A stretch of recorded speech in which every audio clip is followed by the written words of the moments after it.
Pensemos en Roma, en la cima de su poder. Era, la verdad, una fuerza que parecía no tener rival. Sus legiones, imparables, avanzaban absorbiendo reinos y culturas enteras. Galia, Egipto, Britania. Uno tras otro, todos cayeron. Pero muy al norte, en esa tierra llena de niebla que hoy conocemos como Escocia, la máquina de guerra más poderosa del mundo antiguo, bueno, ahí se topó con pared. Y es que para entender a Roma, hay que entender primero su propia leyenda. Esto no es la historia de un plan estratégico, sino de un destino manifiesto. Una historia de gemelos criados por una loba, de un asesinato entre hermanos que funda una ciudad que se creía destinada nada menos que a gobernar el mundo. Y por siglos, vaya que pareció que ese mito se estaba haciendo realidad. Entonces, aquí viene la gran pregunta, ¿no? ¿Cómo es que un simple campamento de pastores a orillas del río Tíber se convierte en la superpotencia que dominó todo el Mediterráneo? La respuesta, y esto es clave, no está solo en su fuerza militar, sino en su método. Para entender por qué fracasaron en el norte, primero tenemos que ver por qué tuvieron tanto éxito en todas las demás partes. Antes de toparse con esas tierras altas indomables, Roma pasó casi 1000 años perfeccionando su arte de la expansión. Fue un proceso lento, sí, a veces brutal, pero increíblemente eficaz. Y esta expansión fue de todo menos improvisada. Fue metódica. De ser una monarquía local, Roma se transformó en una república que poco a poco consolidó toda Italia. Luego, las guerras púnicas le dieron el control del Mediterráneo, César aplastó la Galia, Egipto fue absorbido tras la caída de Cleopatra.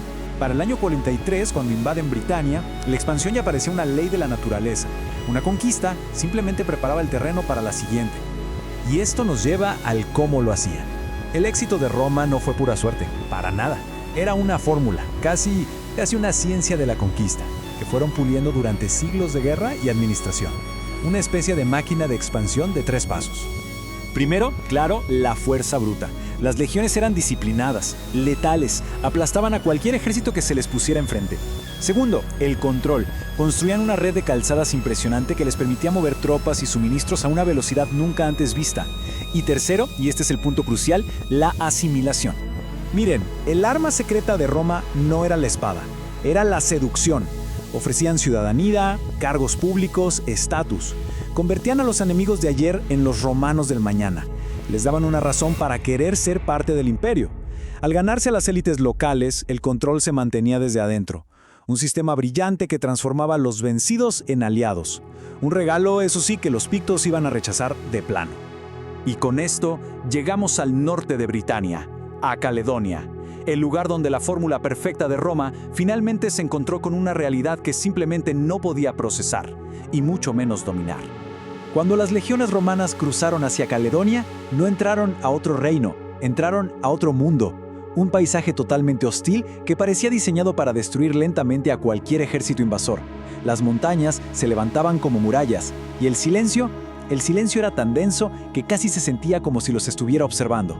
El propio terreno era un arma. Había pantanos que se tragaban carretas enteras, bosques tan densos que la luz del sol apenas llegaba al suelo. Y súmele a eso una lluvia constante, helada, que pudría las provisiones, oxidaba las armaduras y sobre todo destrozaba la moral de los soldados más veteranos. Así que para las legiones, el primer enemigo, el más implacable, no fue humano, fue la tierra que pisaban. Ellos estaban preparados para enfrentarse a ejércitos, no a un pantano que se los tragaba o a una niebla que los dejaba ciegos. Y luego estaban sus habitantes. Los romanos los llamaron los Picti, que significa los pintados, por las marcas azules que llevaban en la piel. Pero no eran una nación unificada, eran clanes, tribus dispersas, sin una capital que sitiar, sin un rey con quien negociar, sin un ejército central que destruir en una gran batalla. Eran, en resumen, la antítesis de todo lo que Roma entendía sobre la guerra. Y aquí, justo aquí, es donde la gran máquina romana empieza a fallar. Todas esas estrategias que habían funcionado a la perfección desde Hispania hasta Siria, de repente, en Caledonia, se volvieron completamente inútiles. A ver, derrotar al ejército enemigo, no había uno. Tomar la capital, no existía. Cortarles los suministros, sus suministros eran el bosque y el río. Roma intentó aplicar su manual de conquista a un pueblo que sencillamente no jugaba con sus reglas. Y lo más importante de todo, su arma secreta, la oferta de integración, fue rechazada. Los pictos no tenían ningún interés en ser romanos. En lugar de grandes batallas, los pictos libraron una guerra de desgaste. Emboscadas que salían de la niebla, ataques relámpago a patrullas, y luego simplemente desaparecían en el paisaje como si fueran parte de él. Era como luchar contra fantasmas, contra el humo. Esta táctica no destruía legiones enteras, pero sí que destruía la moral. Y para colmos de males estaba el cálculo final. La guerra para Roma era un negocio, pero Caledonia no ofrecía ningún retorno de inversión. No había grandes ciudades que saquear, ni minas valiosas que explotar, ni tierras fértiles para cobrar impuestos. Era un pozo sin fondo de recursos, hombres y dinero.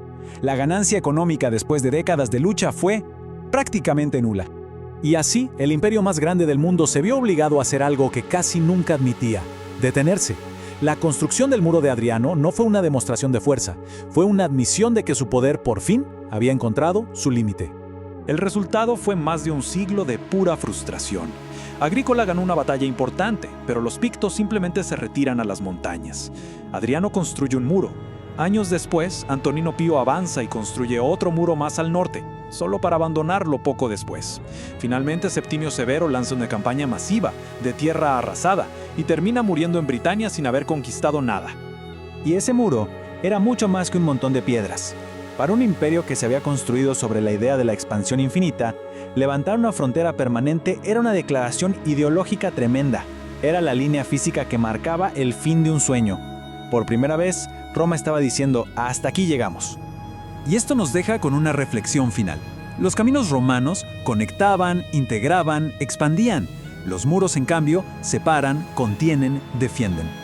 El momento en que Roma eligió construir un muro en lugar de otro camino no fue solo el fin de una campaña militar, fue el principio del fin de su era de expansión y el comienzo de una lucha larga y lenta por defender lo que ya se había ganado.